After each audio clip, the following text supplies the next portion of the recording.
Right. Well, good afternoon, everybody. It's 1 o'clock and it's time for our weekly Computer Science 30S online class. Feel free, if you join in, to ask any questions you'd like of me or just follow along. So I just want to go over the agenda for today and the upcoming agenda for the next couple weeks. I'm going to just share my screen. And from our class website, I'm going to go to the Computer Science 30S page, where now I have all the weeks broken down. So you can see here last week was week 10 in this course, and I recorded a video of last week's where I went over the entire arrays example with everyone. And this week, what I had planned to do, and I've now written down here what I plan to do this week, here during this week, week 11, and the video that I'm recording right now of this online class will get posted right after this online class on my website. And what I plan to do is do a walkthrough on one of the arrays assessment problems. That's sort of the goal for today, is to help you to go through an arrays assessment problem. You can see here next week's agenda, we'll be completing the arrays assessment if we don't get time to finish it today, and then starting the classes example, the one that we would have done in class, and then I'll update GitHub based on that. Now, that doesn't mean that there isn't some other things you should be doing. To learn arrays, that was about the time that the school closed.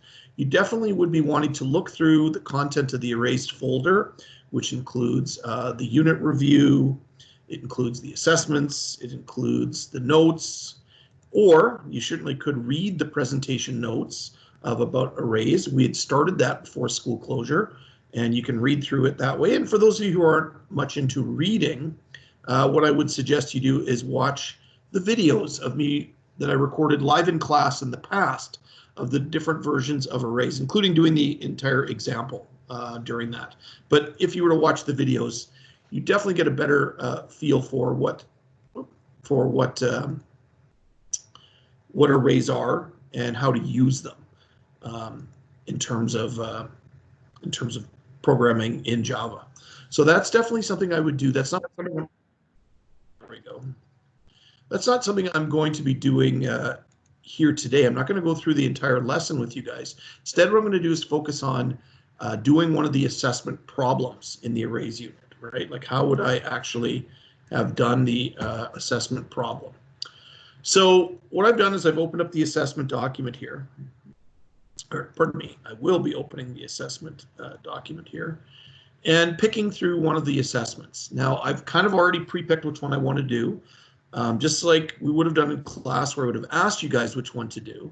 I think which one I'm going to do actually is,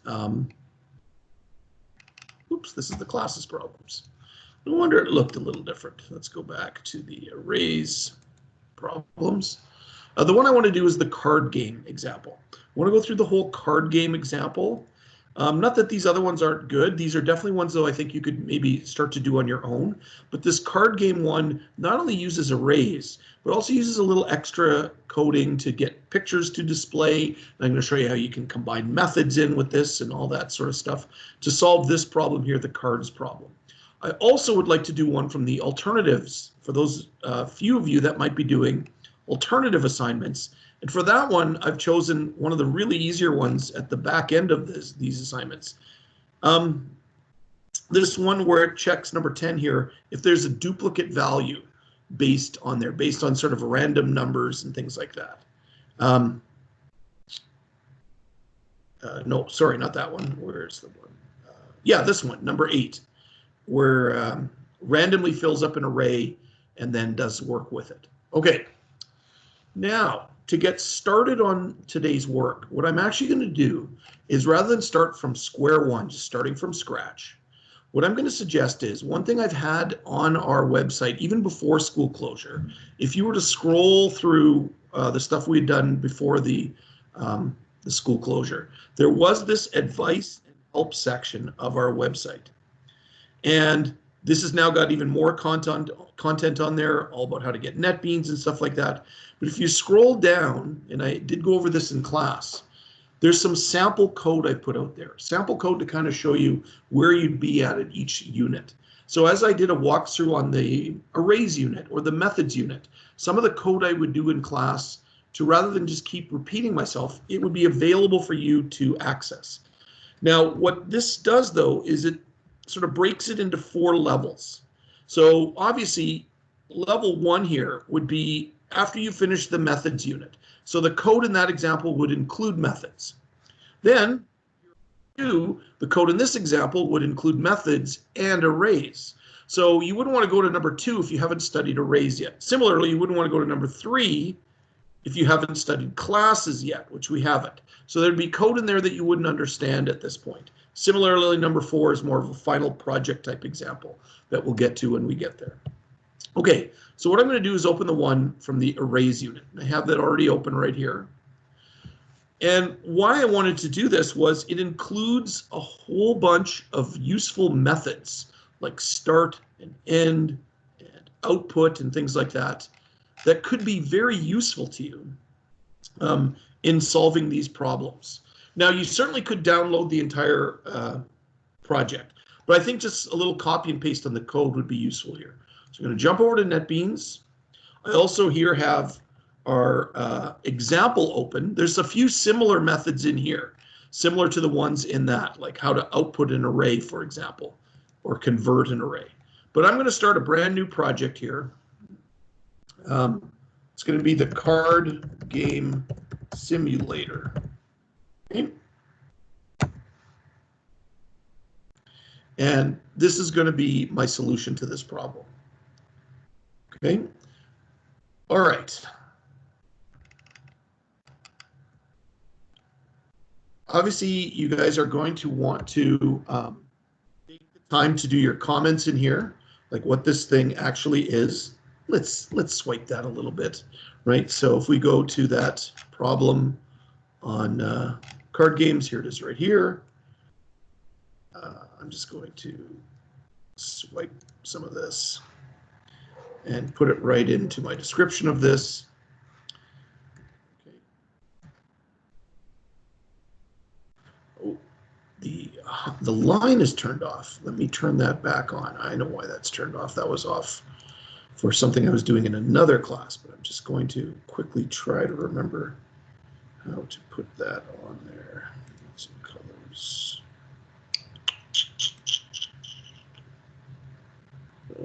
Text, limit line, red. There we go. Okay, so yeah, this is me just quickly getting the description in there as well. Cheating a little bit on that. You guys, how you can cheat my own comments here, but it's still useful. There we go. There's my description for what the card game simulator will be. Okay, now here's the part where I'm going to take some code from the sample app here. So reusable variables and methods below. So I'm going to grab all these reusable methods. Will I need them all? Probably not, but it might still be useful to grab them for now. Keep highlighting, lots now after the methods unit. Methods and variables for this problem. Okay, well, I'm going to stop there because this problem wasn't the same one I'm working on, but that's why I put those comments in there. So now you know where to stop. So I'm going to get rid of main and instead paste in all these new methods that I just copied off of the website. And you saw me do that. Now, a couple of these are going to require some imports. So you could just go through the light bulb process of importing them, or this is actually a little easier. You could just go back to the GitHub page and go to the top where it has all the imports anyways. So I'm just going to grab all those imports, take them over to my code under the line package and just paste them in there. And that should clear up, I think, all the errors except for one. The one error now is the method called program. That one I'm going to have to create a method for. That's because this is now the specific method for this particular program, the card game simulator. Okay? All right, I'm going to collapse all those methods except program, and we'll just take a scroll through just to see what some of them are. Okay, there they all are. There's quite a few. There's also 4 global properties or global variables. Title. That I'm going to change right now. The title of this will be the card game, capitalized game. That's what it's going to do. And then starting and ending and yes, no, and all that, that seems to actually go pretty well. So for now, just to test this, I'm going to test, we have a method called output. Okay. Output allows you to output a string of text. Or another thing you can now do is you could use this side window called the navigator to help you look at some of the methods that you have at your disposal now. So yeah, I've got, so I can see them all. There they are. So I've got all of these lovely methods to work with. Okay. And sure, I've got 2 versions of output I can use. Okay. I've got choices, end, format, in range. I got a bunch of stuff here that could be useful to me. So I'm going to try just output right now. I originally did just to test what this program at this point looks like, a card game simulator, without me putting any actual logic in it at this point. And there it is. Welcome to the card game simulator. There's the test. Thanks for using the card game simulator, and we're done.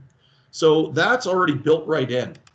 Built right into main, to main itself, was me starting, oops, try that again, starting this program, running the program, which was just a test, and then ending the program. Now what I think I'm going to do is I'm going to include a loop into this logic. So this output of me testing this, I'm going to loop that. So the program keeps going over and over again. And instead of just while true, I'm going to use a method that I maybe already have, like play again, where it asks the user if they want to play again in a dialog box. This is something we've made before, but it's already, again, built into this little sample code here. So let's try it now. Running the program. Welcome to the card game. That's where the logic would go. And then do you want to play again? Yes or no? I'm going to say yes. Do you want to play again? I'm going to say no. It works really well. Okay. So that was a quick and easy way to get started in this environment here. Now that we've built that whole bunch of code up from the methods unit.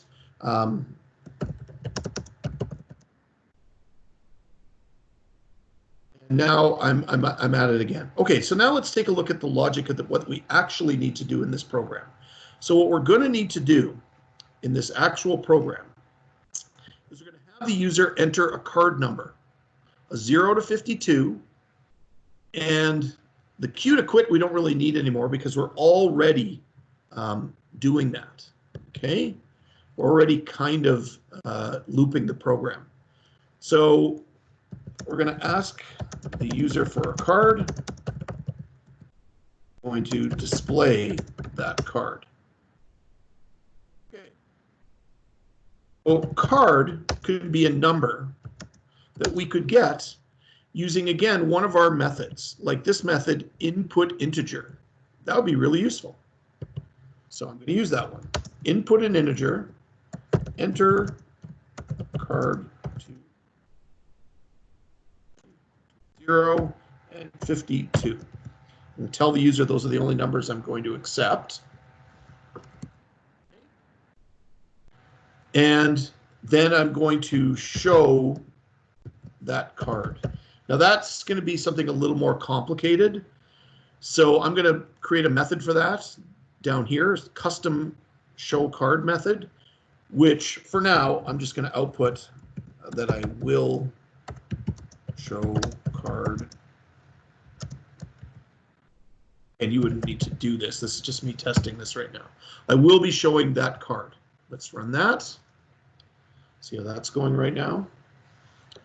Card game simulator, enter a card, 3. I will show card 3. Play again, yes. 45, I will show card 45. Okay, so it's running pretty well at this point. Just for you guys, and so it's easier to see on the video, I am going to increase the font size a little bit here. It's size 12 right now. I'm going to jack that up to 20, just so it's a little easier to read.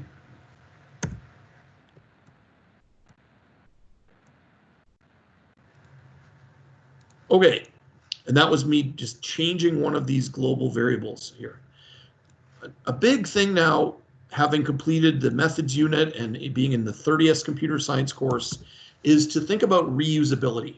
Can I reuse my code and save myself some time here? A big part of me doing this is thinking of ways to reuse this. All right, now I don't know if I should just allow them to enter any number at all. Okay, so I'm going to say while, and I have this nice little in range method as well that I include. Make sure a number is in the range. So while this card is between 0 and 52, okay, well, that is false. I'm going to make them do it again. I'm going to make them enter that card again, and I'm going to say them. Please stay in range, exclamation points. I'll put a couple new line characters in there, and then let's move that down a line, enter the card to display. So let's just see what that looks like. So now I'm going to try and enter the number -1. Please stay in range. How about the number 55? Please stay in range. Okay, how about 23? That's fine. That one is okay. Okay, so that's a nice feature there of this program, is the ability to quickly check to see if it's in range there. Okay, so a nice, easy way to get that part of it done. All right. Oh, one other thing I wanted to show. What happens if they hit the red X here? What if they hit cancel? That's actually already built into the method input integer. I already wrote a little code in there that makes sure that it's an integer. Make sure that it checks that integer to make sure that it's a valid set of characters. Now, there's a lot of code there you could look at if you'd like, but we're just reusing in range, similar to the way we reuse JOption pane. We don't need to examine it, but that's me asking the user for a card, which I just did. I'm checking that card number, making sure it's in range. If it's not in range, I make them do it again, and then showing the card. And really that would be it. That's all this program would do, and then it would go back and ask if they want to do it again. So now I can focus on how to display all the card information and the graphic. Okay, this is the number of the card to show. Okay, so this is what this method's going to do. So now I got to pause for a second, jump back here. In order for this to work, I'm going to need a bunch of card graphics. I have already put those in to the arrays folder for this unit. So if you go to this unit and you go to the arrays folder,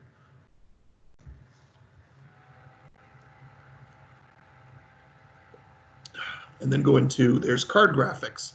I can actually download this and use it for my particular program, which is what I'm going to do. Right click, I'm going to download.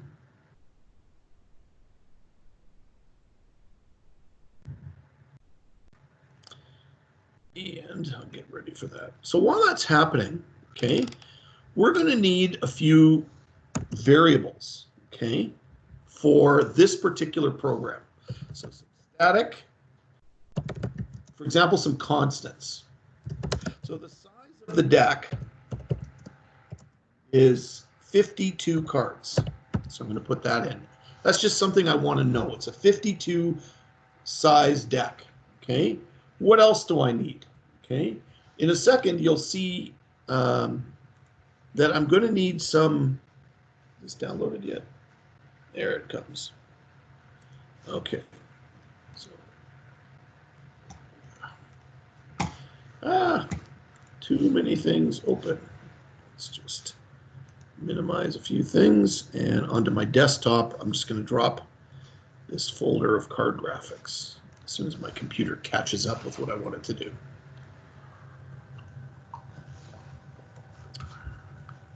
Okay. So here's that folder. And a couple of files I can just trash using an Apple. All right, so there are all the card graphics. Make that bigger. 52 of them. 3 of them, if you count the back of the card, card 0. And it's interesting to see that they're in order. From 1 to 13 are all the spades, et cetera, et cetera, et cetera, all the way up to the King of Diamonds. So they do follow an order to them. So I'm going to use that and incorporate that into some of my constants as well. So I'm going to make a final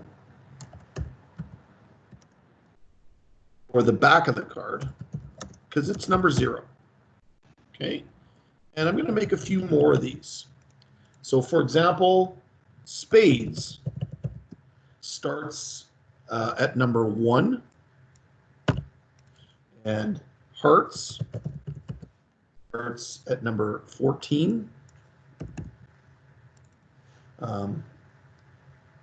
Clubs starts at 27. Diamonds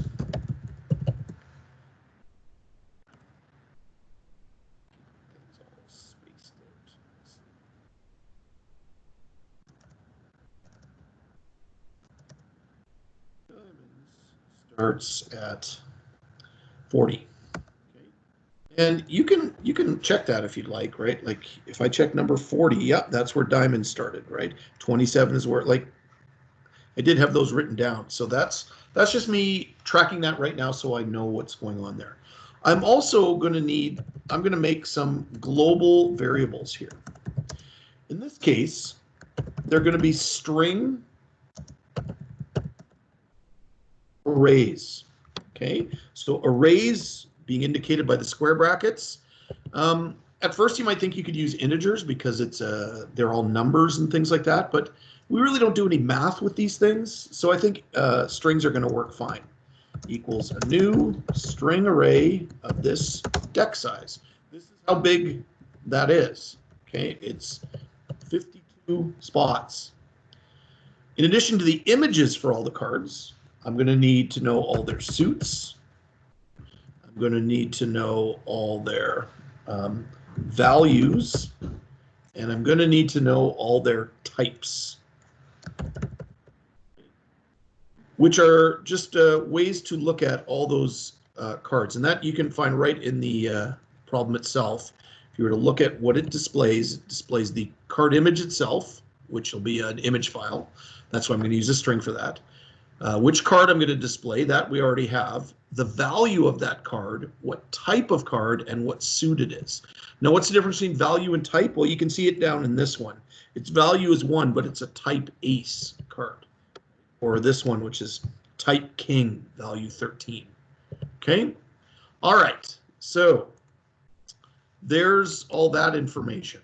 Okay? All of those things there. And what I hope will happen when I want to output this is I will create a string of text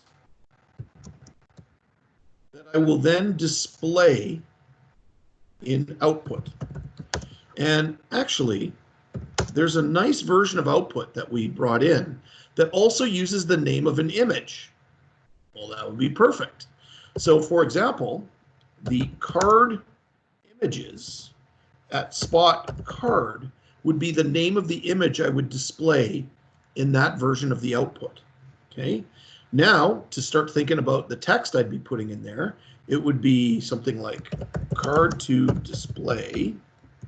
I'm going to put a tab to separate it. That's where that card would go. Okay. Then in the next line, I would take that text and I would add onto it. So you might remember this means text equals text plus, or type that out, text equals text. And then the next thing I would put in my display would be the value. So it's value. And I'd put tab. And then right here, I would go into the array of card values at that particular card, and I would display that. And then I would do that again for the other things, which would be the type and the suit. So this would be the type, this would be the suit. And similarly, I would use the different arrays, card types, card suits. And then once that text variable is all loaded up with all that text, I would display it along with the card image itself in there. Now, we haven't filled these arrays at all, but let's just kind of see what this looks like to this point. So if I put in a card like card 24, okay, there you can see, whoops, I don't know what we forgot. We forgot new line characters. Need a little new line character at the end of this to break to a new line, okay? These, except for the last one, doesn't need a new line at the end, though you could certainly throw it on there. It's not going to hurt anything. And let's just see how that looks. Try that again. Card to display, card value, card suit, card type, and there will be an image once we have that image sort of loaded up as well. And let's just put card a bit nicer. Card, and then all the new lines. Just adding some spaces there to make it look pretty. All right. So that will be what our program will look like once these arrays are all set up. So that's our next and final thing to do, is to set up all these arrays so they have the proper information in them. Essentially, we're going to create a deck of cards now for our card simulator. Okay. All right. So this is all done, showing the card is done, which means all of this is done. But there's one other thing we have to do first, and I'm going to do it back here before I started the loop at all. I'm going to create my deck of cards. So I'm going to add one other method to this solution here, how to create a deck of cards. All the arrays to simulate values of. That's what it's going to do. Okay, so it's going to use these arrays. Okay, so I could do this all at once, but I'm going to break them up into different methods. I'm going to set up all the images. I'm going to set up all the suits, values, and types. Okay, all the set up values. And I'm going to set up all the types. Oops.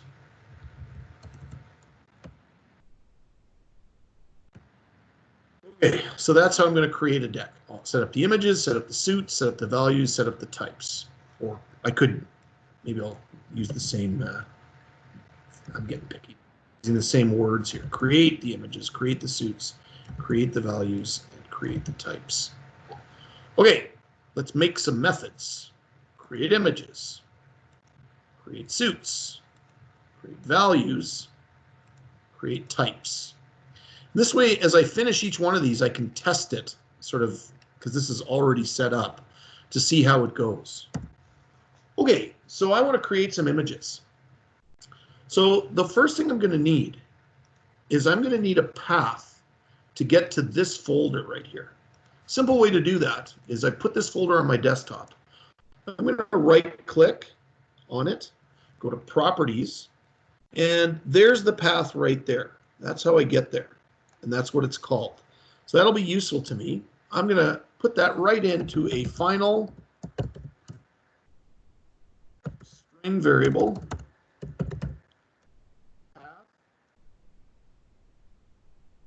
And once again, I'm just going to go grab that. So it's this thing, and you can actually copy right out of this, which is really useful. Paste, and luckily when you paste it, it automatically knows to put 2 slashes in there. Go back to our first unit to know why, putting 2 slashes at the end. And then I'm going to get the name of the folder, which is right here. Put that there with 2 slashes at the end. Okay, and if you want, you can break that into 2 lines just to save a little space. So that's the path I would have to travel to get into that folder full of graphics. That I'm just going to reopen that folder so you can see it there. So this folder full of card graphics would need me to go there. Another way to do this is to click up here, and you can also copy it right there, which is also just as useful, right? So that would have actually saved a step. All right, now I have automatically set up all these cards that they are just in sequence already. So this is going to be pretty easy. I'm going to run a for loop through all the card images dot length. Okay, so the length of that array, which goes from 0 to 52, and I'm going to say into those card images at spot I equals, okay, well, and I can look right here. So the name of each of these graphics would be first the number, which in this case would be I, but for that would be the path, then an I. And then the final part of that graphic would be the .gif part. Okay, so let's tack that on there. .gif. Okay, so as I create the images, it's going to loop through and do all that. Just to show you what that looks like, I'm just going to output this right now. Just this is not part of the problem, but I just want to show you if I was to output this, what it would look like when I create all those images. And you should be able to see that right away right here. So here you can see users, desktop, card graphics, 51, 50, et cetera, all the way through the whole thing, okay? The other thing is it's going all the way up to 51 and not 52, which is the one we need, okay? So the deck size needs to go up by 1. There has to be 53 cards for this deck to work, because then it should get all the way to the 52nd card, because we forgot about that it's using this card 0 for the back of the card. So anyways, now that I have that, I'm actually going to test that with the other part of it to see if the image actually shows up. So let's see. I'm going to put in 24. And I'm actually seeing card 24 right there. I'm seeing the actual graphic displayed on the screen right there. Pretty cool. Now, that's because back here when it calls this version of output, which is one we did last class, it's actually creating that special text area where it puts the font in the background in there. It's also creating a picture from the file name, an image icon, and displaying that in a fancy version of message dialog. We don't have to worry too much about that. It's kind of doing some of that work for us, but that's how it's displaying that card image. All right, one done. The images are done. Now let's do the suits. So to do the suits, this is going to be a little different because I can't just loop through all of them and just give them all the same suit. I got to kind of think about which is which. All right, but I am going to start with the same basic for loop, okay, the same way I did this one. So another for loop that goes to card suits dot length. I better check it with an if statement, because if I equals the back of the card, and that's going to go into card suits.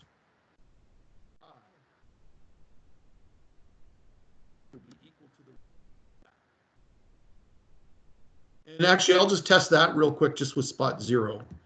So, welcome to Card Game Simulator. If I go to card 0, it's going to say that the suit is the back of the card. Okay, so that's done. But what about the others? Well, what if it's I is greater than or equal to spades?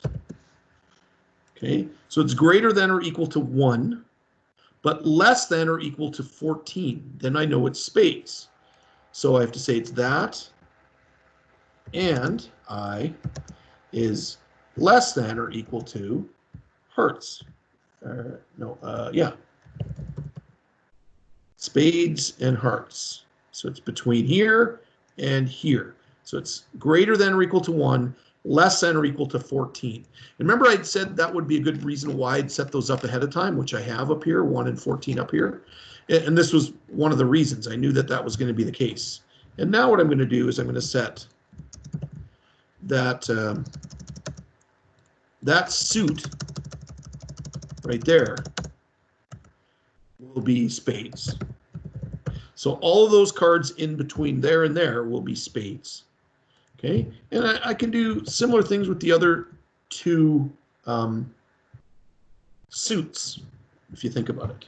Okay, the 3 suits, pardon me. So now it would be greater than or equal to hearts, and at the same time less than or equal to clubs. Be a way to think of it that way. Okay, and in that case it would be hearts. And then it would be greater than or equal to clubs, and at the same time less than or equal to diamonds. And if that's the case, then that would be clubs. And then finally, if it's greater than or equal to diamonds,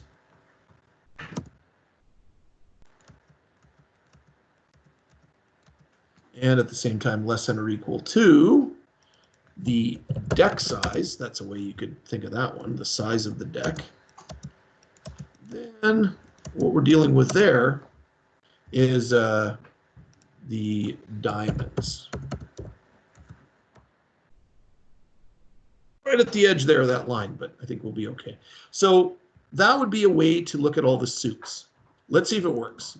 I might have missed a step there on that logic.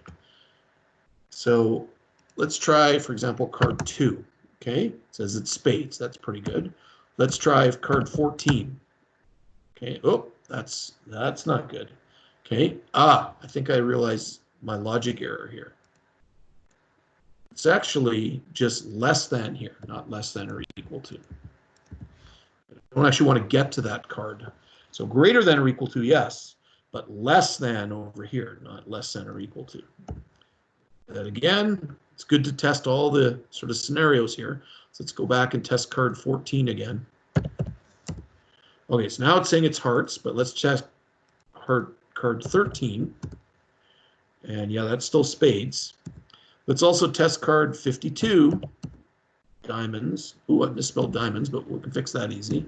And card 40, diamonds, but what about 39? 39 seems to be clubs. That works pretty well. And we'll just test 1, and that looks good. Okay, so that would be the logic for that and how to apply all the suits. So that one's done. Okay. What about the values of all these cards? Okay, how am I going to do all the values? All right, well, for this, I'm going to make another little final, an integer for the length of each set of cards, which is 13 cards. Essentially 13 cards in each suit. All right, similar for loop for we're going to go through all the card values. Think of it as just I'm looping through the entire array, filling each spot within that array. Okay, so I'm going to start off assuming the value of each card is the same as I. So it'll be, for example, card 0 will be worth 0, card 1 will be worth 1, 2 will be worth 2. That gets all true up to then when it gets to 11. Okay, but, okay, if suit suit of this card, okay, dot equals, because it's a string, if it's spades, okay, then I don't have to do anything, like I said. The values will be all good, okay?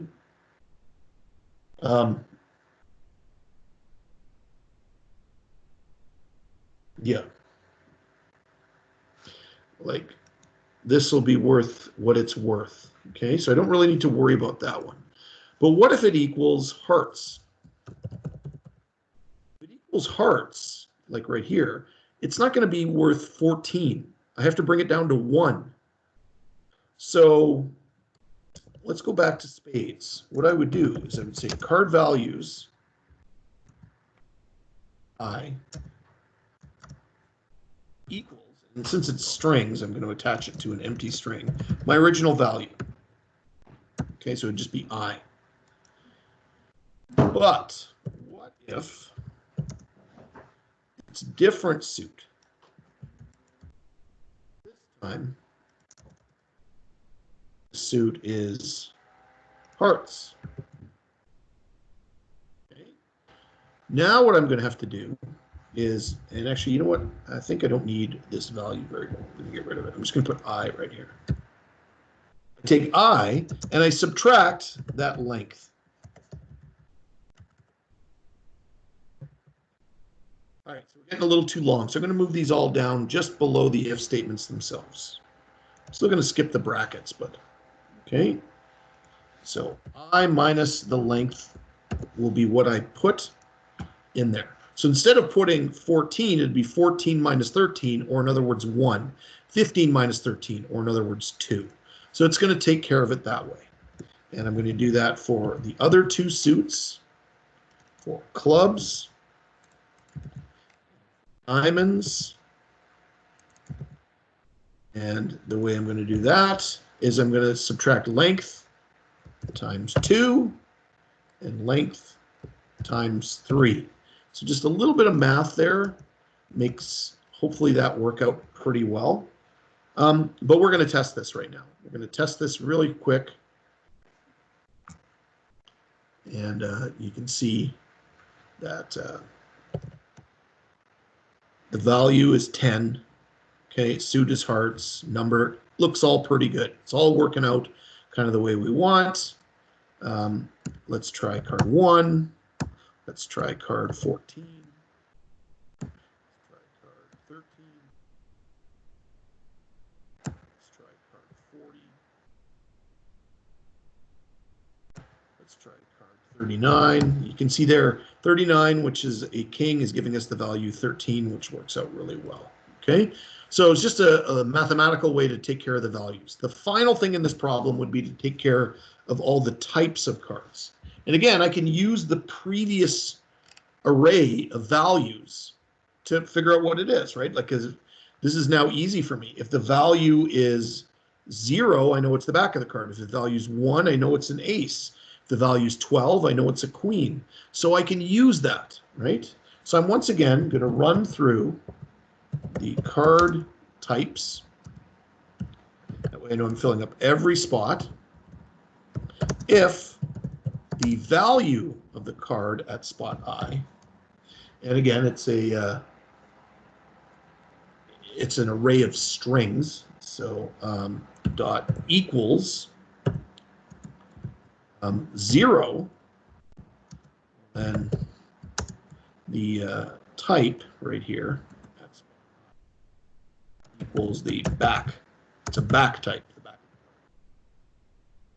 If, and then just copy paste timeline here. Okay. So if it equals a 11, okay, the 11 is the jack. But actually, let's start with the 1. Okay, so if it's a 1, it's an ace. If it's an 11, it's a jack.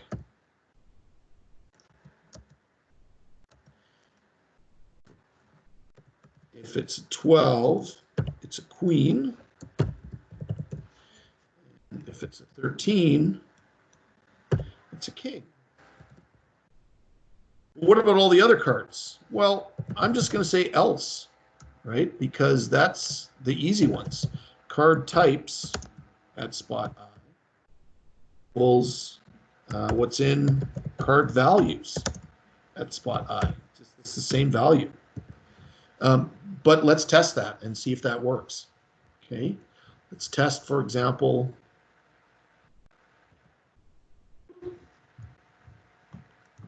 we have a crash right there. Equals 0, card types equals back. What's the matter? What happened there? Null pointer on card values. Did I not create card values? Yeah. Types.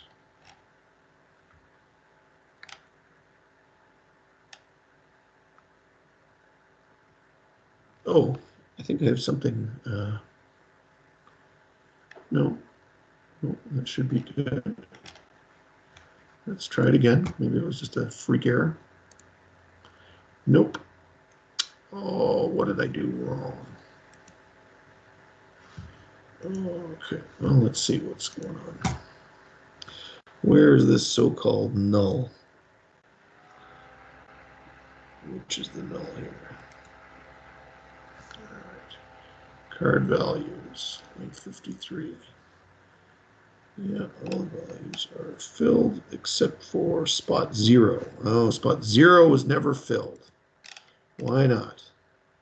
Oh, yeah. Well, in values, we forgot to put a value at spot 0. So we need one more if for this. We forgot about spot 0.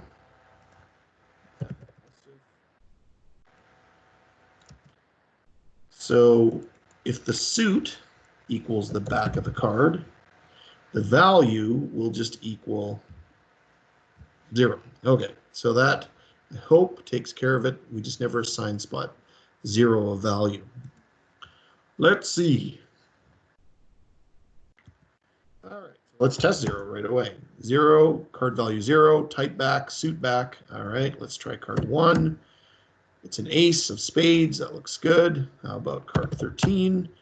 King of spades. How about card 12? Queen of spades. How about jack of spades? How about card 6? 6 of spades. It's looking pretty good. 52 is a king of diamonds. And that's it.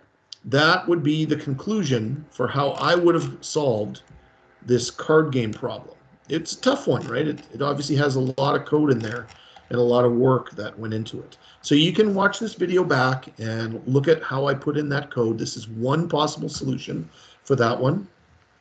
Okay, now what I want to do is I want to do a slightly simpler one, but still kind of use some of the same stuff we did. I want to use that one that is the array index match. Make a program for array index match. All right. So, like I did with the previous one, I'm going to take some code from our online thing right here. Except I'm not going to take the imports. Okay? I'm going to take the reusable methods and all that stuff, but I'm going to end up deleting quite a few of the methods as well, because I'm going to simplify it down so that this is something that's doesn't involve visual type stuff, because I'm going to use this for the alternative assignments. Okay, so array index match, pasting in the code for that particular problem. There it is. Okay. And this is, again, just for speed purposes. I'm doing it this way. This would be a problem, like I think it's problem 8. Yeah. Create a matching index element type thing. Pop that in there. Okay. Allows randomly each element size of the array displays the output count. talking out loud as I up. Okay, so there's the comment for that. It's going to create this matching thing here. Since it's not going to be visual, I'm not going to bother with these fonts and colors. So I'm going to delete those right away. Okay. Now I'm going to go through the different methods. I'm just going to collapse them for a second. Okay. Keeping main where it is. Start looks fine. End looks okay. But yes, no, I'm not going to use a fancy dialog area, okay? Because if I'm doing the alternative assignments, then if you read the alternative document, what you're going to use is the scanner class. So I'm going to use that. I'm going to steal that right out of there. So I'm going to use the scanner class, and then I'm going to read in a value using next line, okay, is the way to read it in that way. So it's input from the system.in. So I'm going to put that in there. Okay. And output will be just good old system.jOptionPane type stuff. So that's what I'd be putting my text into. I'd be putting my text right there to say, do you want to, the question for that? Scanner will need to be imported. I will read in a line. So that will be the same as the confirm dialog box. And if what I'll do is I'll say if that value dot equals, ignoring the case, y, then I will return true. So that will be how the yes, no will work. You actually have to type a y in to the input there, okay, that way. Similarly, if I use this version of input, I'm not going to do this fancy stuff like this either, okay? Instead, I'm just going to once again use the scanner code here to read in a value. But then some of this can still stay, right? Like I can check to see if the value is null. I will not format an area, but instead I will spit it out and read it in again.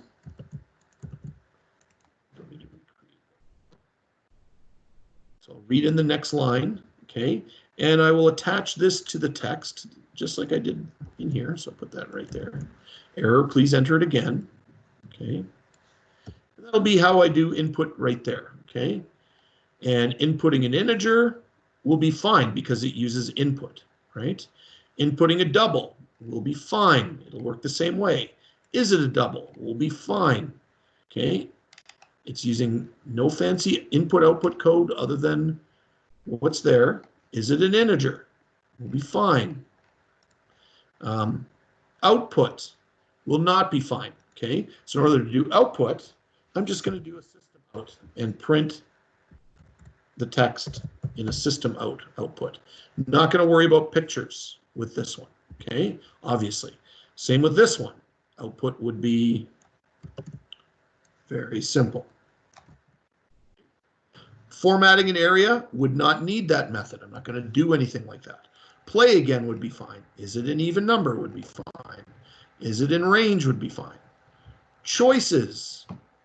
Well, that one is a fancier method that I think I'm just going to eliminate. We're not going to bother with that one.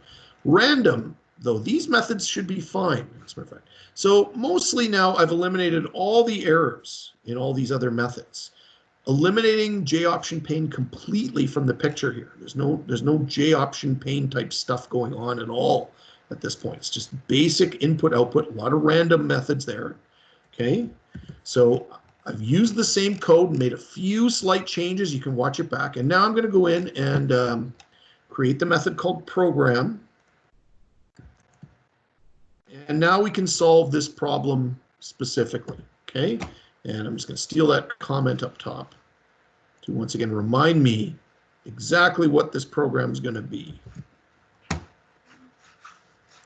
Lost my mouse here. So what will this program be? This program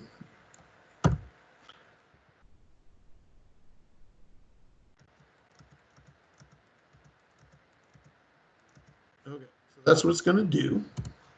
It's going to do all that. So it's going to match array values with, so I need a random thing. So it says user enters the size of an array. So int size of the array equals input integer, enter size of array. Okay. And then it would create an array of that size. So int array equals, and we actually have methods for this already built in. So there's a random method that generates a low, high size thing. So between low, high, and size, it would create that array. Now we don't have a low, high, but we will in a second.